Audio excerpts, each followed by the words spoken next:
Today we're going to take a look at one of the best roam player in the world playing Dyadia. I'm going to show you this character. A lot of you guys have asked about Dyadia. This character, I would say, is one of the most fun. For sure, it's most picked or banned in KPL. Well, I would say in any Honored King Pro League, right? Including MKL, including if you watch PKL, right? The Philippine Honored King Pro League. This character just must pick or ban in all-round ban picks. Every team can only pick it once. This game is going to be a little bit different. This is a peak tournament, by the way. One of the highest peak tournament. So you're going to see the roam starting off on a clash lane. And also, this is not a traditional, I would say, laning situation, because we do have a 玄策, right? Starting off on the blue side, where the other side is going to be you can see the traditional gold lane, farm lane, is now being taken over by Mulan solo.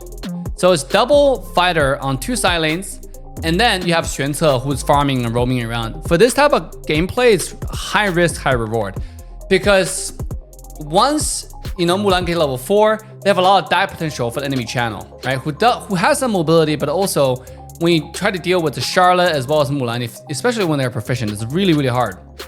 We're not near any bushes. However, if you like the downside of it is obviously if this comp gets behind, it's gonna be really troublesome, right? Because marksman just hyper carry. So you can see that with Dyadia, in starting off, he's putting a lot of pressure on the clash lane and trying to get as much gold as possible, right? Looking for enemy targets he can jump onto. Obviously, while we're watching the Global 1, we can talk about some of the skill mechanics on Dyadia. With Dyadia, if you use your skill 1 onto your ally or a skill 2 on an enemy, you get gold. Every time when you dash onto your ally or every time you use your skill 2 on an enemy, you get extra gold. And which is really, really good, right? Because it's about 10 to 20 gold, depending on the level. So right now you can see he has 40 gold. And by the way, your damage, your ultimate, your skill off, your ultimate especially, skill off the ultimate, skill off total how much gold you have. So it's extremely important that you try to get as many stacks as possible on gold. So let's take a look at this team fight one more time, on the bottom lane. Because this is actually really, really, this is what I'm talking about with double fighter. You have the opportunity. See? Now Mulan try to get level 4. He just needed 1 minion. He gets it. He gets level 4 with the stun. And Mulan with the enhanced skill 1 flash, able to get a kill on 2 channel. Right? Imagine this on with Charlotte on top of it. It's gonna be really hard. But obviously, the thing about fighter is extremely bad against like diving and not getting, trying to get out of it, right? So because like after you use our skill to dive, especially after you use flash, you're kind of done. So let's take a look at this engage here. He decided to use double skill 2 just to get the 20 gold and use ultimate on top of it. This is, by the way, the ultimate dynamic while we're on this topic. You can use skill 2, ultimate skill 2, to extend the duration. Your ultimate basically acts like another activator for your skill 1 and your skill 2, right? Let's say if you have a skill 1 onto your ally, you throw ultimate, it activates the skill 1, extend the mark duration, and also heals ally. Because if you use double skill 1 on ally, you also heals the ally.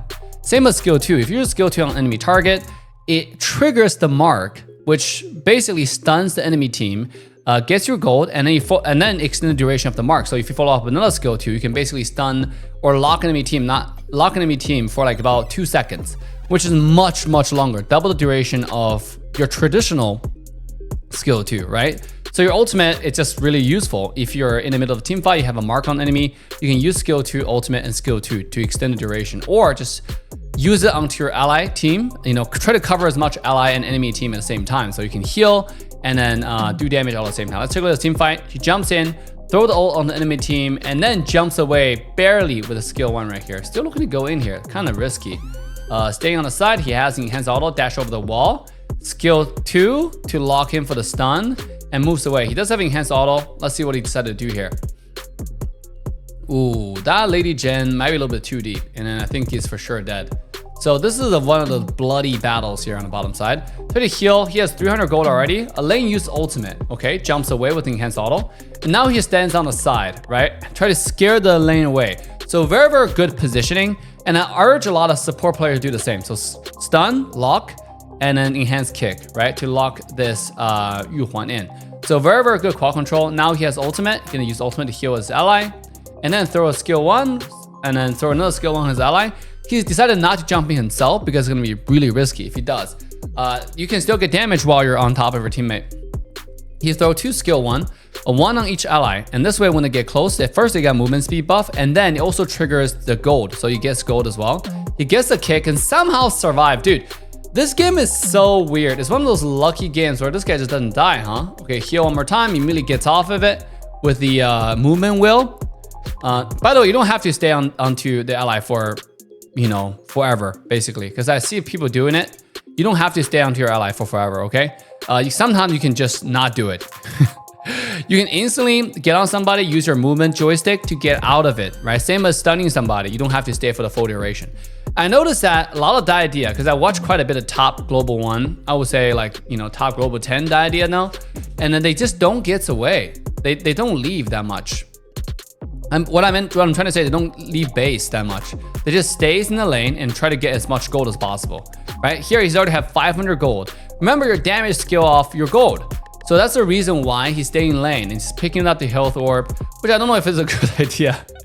But again, he's leveraging the health orb and the mana to then heal his teammate, which gives him 20 extra gold and to heal his teammate at the same time. So every time he has it, you can see that he's using it, right? Get extra gold, heal his ally, and then he's now sitting at 530 with another skill 2 on top of enemy, 550 gold.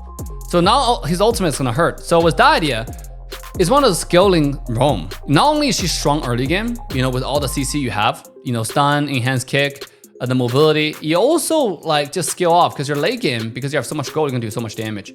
So jumps in and then do damage here, use the shield. Let's see, gonna use skill 2 one more time, stun, enhanced kick, and his team is gonna follow up and just get the kill. So very interesting how this game is working. He has 670, he was 550. After one team fight, oh, I don't know about that, Chief. That jump in and under tower, I think they're trying to reach the backline, but somehow, because it's buying enough time for Lady Jen to come here, throw a skill 2 and then bounce to kill the enemy junglers. That's so cool. That is so cool, bro. Like this is, I mean, this is lucky, but for sure, it's still a good mindset because you know he's tanky. He can do a lot. 700 stacks on Dyadia already. Just not going home. He has now used recall once. You know, this is one of those things that's really difficult for me to sell recall. Because again, guys, if you want to get 20% extra token, use the link in description or the QR code on screen to get it. So you can get a bunch of cool skins like this Dyadia. Maybe you don't need to recall if you're watching this specific video on the how Global 1 Dyadia plays, but you can still buy this cool skin that eventually will come out on global server.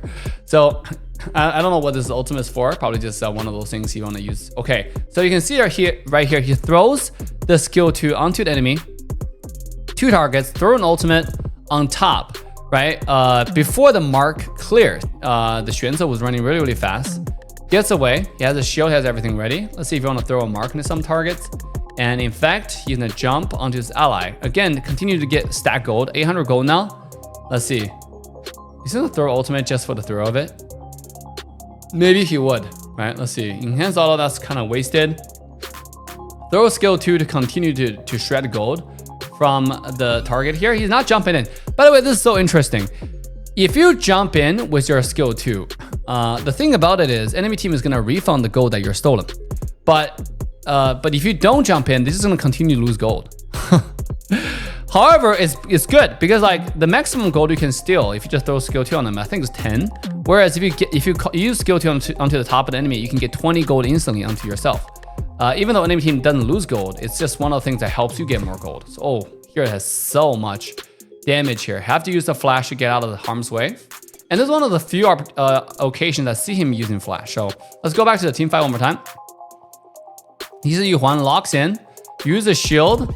It doesn't have all right here. That's why I have to use a flash. All right, he does have skill 1. Let's see if you want to heal. Yep. Then heal himself and his ally. And now his ultimate come off cooldown. Let's see what he does here. Use all immediately. Try to heal the Xuanze, but did not work. All right. Okay, he's not jumping in just yet. He throws a stun to the target. Now jumps in for the enhanced auto. And then dash away to the teammate. Oh, look at that. Dude, this is a cool character. But he's constantly dashing with the enhanced auto. And then dash, and it's after he throws skill on his ally, dash on enemy, lock him in, enhance auto, and dash away to his ally. So 968 gold already. This is less than 10 minutes. Less than 10 minutes, we're having 1,000 gold onto buy this Dyadia. And now it's throw ultimate, Look at that ultimate damage right now. Bro, as a support who doesn't have a lot of gold, he's just stealing gold. He's doing extremely good. Flies away, bait enemy position, flies away. Meanwhile, bottom lane, on the lane, there's a lot of gold he can go pick up, right? But he's not rushing for it. He's just staying, try to get as much passive gold as possible, which skills off with her skills, obviously. Now take a look at this team fight.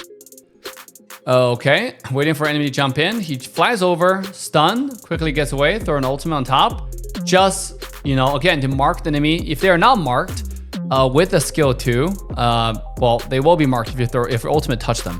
So again, like I said, ultimate is a tool that applies the stack of skill 1 or skill 2, right? So if they already have a stack, that's what happens. If you throw ultimate, it's basically like, you know, you stuns them or whatnot. If your ally has it, you throw ultimate, it triggers the skill 1 stack and it heals the enemy, heals your ally. So it's just an activation tool. If they don't have any stacks, you throw ultimate on top of them, they get a stack, and the entire OE start losing gold. But obviously late game is not that much gold. Like I said, it's like around 10 gold, so it's probably insignificant. However, it's just good to poke, right? Because your cooldown is so short. He has it every 20 seconds. There's no reason not to use it.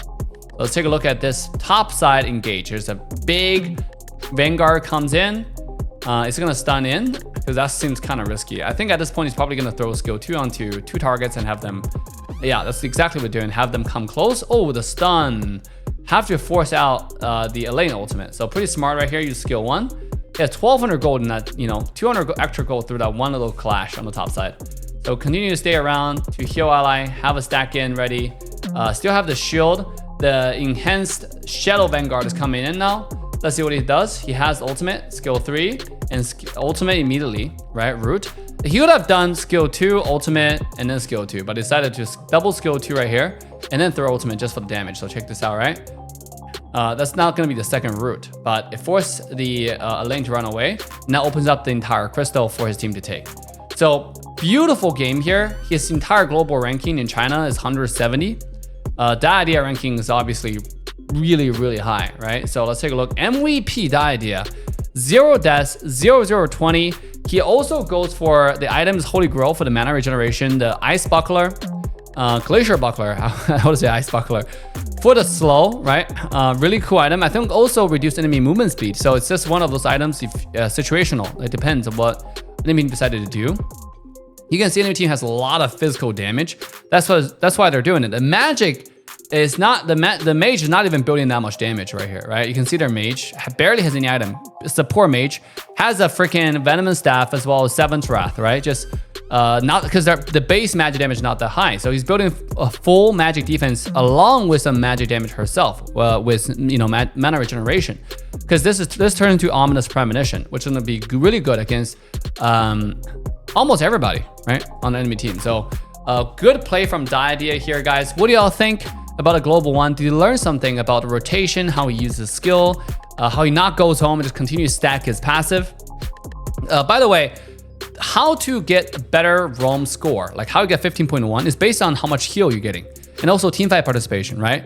Roam is heavily judged on healing teammates, especially when you play a healer, right, like Dyadia, as well as teamfight participation. So that's exactly what he did. That's why you get 15.1 over everyone else on his team. So again, if you enjoyed this gameplay, if this helped your Dyadia player or yourself as a Dyadia player, leave a like and remember to subscribe. And let me know in the comment section which Global 1 hero you would like us to analyze and watch next. With that, Sunday signing off, and I'll see you guys all next time, if there is next time. Bye for now.